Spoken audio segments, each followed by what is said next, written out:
Hey guys, and welcome back to the third day of Watercolor Week, and in this video I'm going to be talking all about the Kuretake Gansai Tambi watercolors.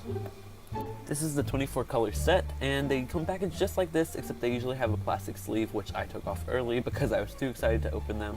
And they have this nice color chart on the front because each color is corresponded to a number, and so they have the corresponding numbers and colors and a little chart on the front that you can reference whenever you're painting.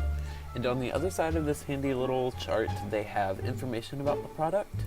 So just to quickly read off what this says, it says to apply a water brush to the color to activate it. These are available in sets of 12, 18, 24, and 36. The pans may exhibit cracking due to extreme dryness, but it doesn't affect their quality. They may look rough due to tiny air bubbles from production, which also doesn't affect their quality. And it says to create a color chart on the back of the lid. I'll get to the color chart in a minute, but first I'm going to unbox the paints. At first I thought this little plastic sheet on top of the paints was to protect them and keep them in place, but then I realized that they have 4 separate wells and that you could use them for mixing if you wanted to. Now just an overview of these watercolors. There are 24 colors, all full pans, which is something I was really excited about when I bought these. Now just a closer look at the lid. As they mentioned earlier, there is a little color chart in here for you to swatch out each color. There is 24 spots for you to swatch out every single color in the set, and the front of it is very, very pretty. It is green, fabric-y, sort of, and it has this really pretty Japanese gold writing. I assume it says the brand name, but I can't be sure.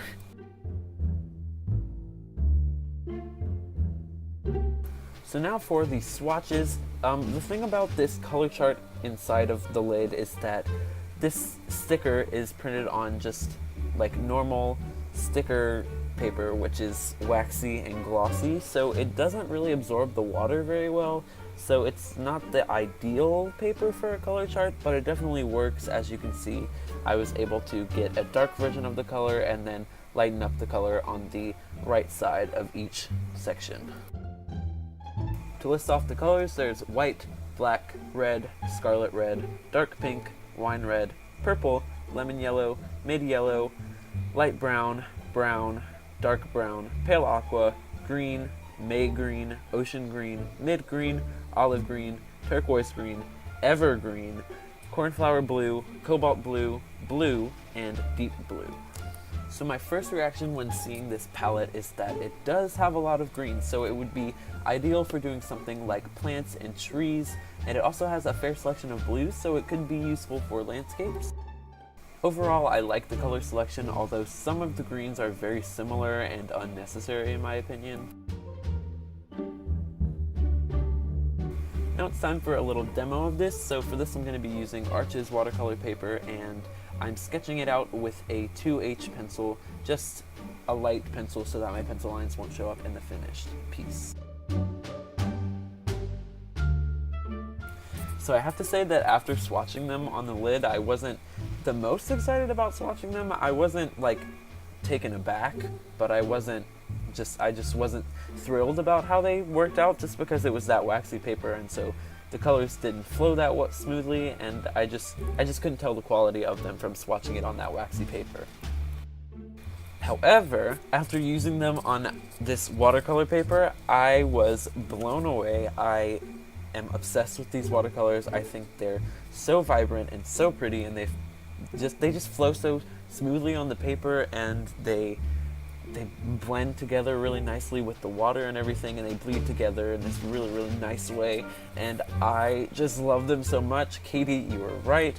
I love these watercolors, and I think they're going to be my new favorite, at least for a little bit until I find some more that I like. These are just my favorite that I own at the moment. I am going to have a blast working with these, and I can already tell. Here I'm using some masking fluid. It is the Winsor Newton brand, like I showed earlier in a little clip. But I just wanted to test how these would work with masking fluid because I was having a good time working with them so far, so I wanted to use some masking fluid just to get the proper feel of doing, like, I don't know, different techniques with these colors.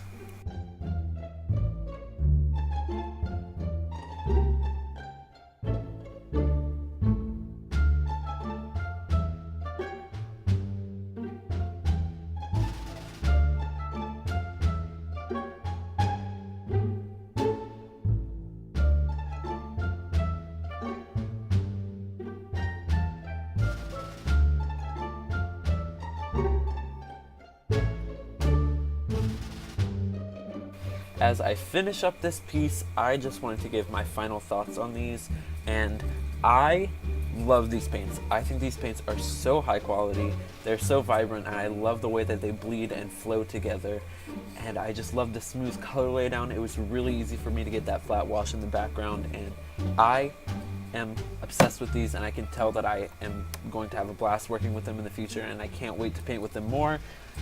The only thing that I would have to say is that they're definitely more of a stay-at-home palette. Just the palette design itself isn't very travel friendly. I wouldn't bring them out for sketching or something. It's just like a cardboard box that closes in on itself, but I don't mind that so much because whenever I am out and about sketching anyway, I don't bring my large watercolor palettes. I bring like a small, cheaper, inexpensive sketching palette that I have like exclusively for that purpose. So I don't mind that about it that much. It's not very travel friendly, but I can forgive it for that because these paints are really high quality and they're something that I would paint with at home anyway.